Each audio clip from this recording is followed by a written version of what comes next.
اپنے نانا نو پیٹتے ہیں، اپنے آپ کو بال کھینچتے ہیں، ماتم کرتے ہیں۔ حضرت ابو ہریرہ رضی اللہ تعالیٰ عنہ فرماتے ہیں آقا نے فرمایا کہ دو چیزاں میری امت کے اندر ایسی پائیاں جان گیا جنہوں کی وجہ کو کفر کر بیٹھیں گے۔ بولو کہ یہ چیزاں، دو چیزاں جنہوں کی وجہ کو کفر کر بیٹھیں گے۔ نمبر ایک، کسی تے تہمت لگانا، کسی تے تہمت لا کے کفر کر بیٹھیں گے۔ نمبر دو، ماتم کر کے کفر کر بیٹھیں گے۔ یہ دو چیزیں ایسی ہیں جڑا بندہ کرن تو بعد دار اسلام تو خارج ہو جاتا ہے۔ اگر ماتم کرنا اسلام کے اندر جائز ہوتا تے کریم آقا دے بیٹے حضرت ابراہیم کی وفات ہوئی، سرکار کی کسی ازواج نے ماتم نہیں کیتا۔ اگر ماتم کرنا جائز ہوتا تے حضرت قاسم نبی کے بیٹے دا وصال حضور کی ظاہری زندگی کے اندر ہویا، ماتم نہیں ہویا۔ حضرت طاہر دا وصال ہویا لیکن ماتم نہیں ہویا۔ سرکار کا خود وصال ہویا، آقا نے اپنی لخت جگر نور نظر حضرت سیدہ طیبہ طاہرہ فاطمہ الزہرا سلام اللہ علیہا وصیت فرمائی کہ میرا بیٹا اے میرے لخت جگر میرے وصال تو بعد بے صبری نہیں کرنی، اپنے نانا نو نہیں پیٹنا، ماتم نہیں کرنا، اپنے والا نو نہیں کھچنا۔ آقا نے حضرت سیدہ طیبہ جناب فاطمہ الزہرا نے اپنی ظاہری زندگی کے اندر وصیت فرمائی، میرا آقا کا وصال ہویا، سیدہ طیبہ نے صبر کر کے دکھایا، جناب مولا علی نے وصال کا وقت آیا، اپنے لخت جگر کو صبر کی وصیت فرمائی، فرمایا کہ میرے بیٹے میرے وصال کے بعد بے صبری نہ کریا جے۔ جناب سیدہ طیبہ کا خود وصال ہویا، آپ نے بھی اپنے بیٹے کو وصیت فرمائی کہ بے صبری دا دامن صبر دا دامن نہ چھڈیا جے، بے صبری نہ کریا جے۔ جناب حضرت امام علی مقام کرب و بلا کے میدان کے اندر سن، جناب حضرت شہر بانو اپنی بیوی جناب حضرت زینب اپنی بہن کو فرماتے ہیں کہ آج میرے کو وقت آ گیا ہے کہ میری شہادت کا وقت آ گیا ہے۔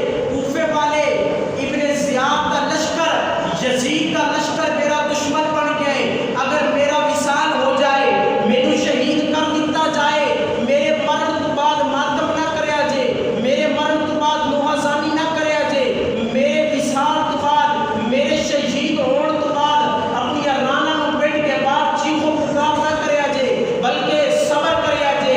اس طرح ہاں صبر کریا جے کہ جس طرح جناب سیدہ فاطمہ نے آقا دے وصال تے صبر کر کے دکھایا۔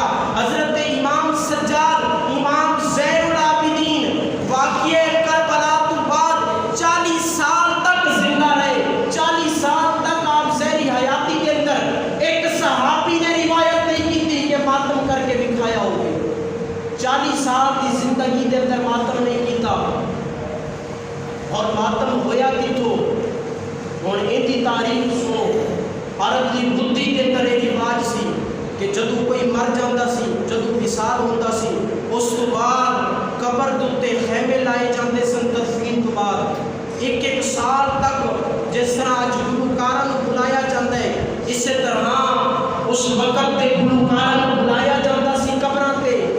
1 سال تک قبر تے مختلف اشعار پڑھے جاندے سن، نوحہ کردیاں سن، عورتاں اپنی رانا نوں پیٹدیاں سن، اپنے بالاں نوں کھچدیاں سن۔ یہ عرب کے اندر زمانے جاہلیت کے اندر یہ رواج سی۔ اور حضرت خنسا جس وقت اسلام نہیں لے آئے سن، حضرت خنسا آپ کے بھائی نے جس وقت اسلام کی مخالفت کرتے سن قتل کیتا گیا۔ آپ نے ایسے درد بھرے کلام لکھے کہ قبر سے 1 سال تک اپنے بھائی کی خیمہ لا کے وہ اشعار پڑھتی رہی، کئی دنوں تک خود بھی روتی رہی، لوگوں کو بھی رلاتی رہی۔ لیکن اللہ تبارک و تعالی نے جب رحمت نازل فرمائی، جب اسلام لے آیا، 3 بیٹے سن۔ سرکار نے وصال کے بعد جب جنگ قادسیہ پیش آیا، اپنے 3 بیٹوں کو اسلام کی خاطر پیش کیتا، اور پتر کو کنڈا کٹ کے تھاپی دے کے فرمایا کہ پتر اگر تواڈے تینوں وچوں کسی ایک دے بھی پیٹھ تے میں زخم دا نشان ویکھیا تے میں تمہیں اپنا دودھ معاف نہیں کراں گا۔ جدوں بھی میدان کے اندر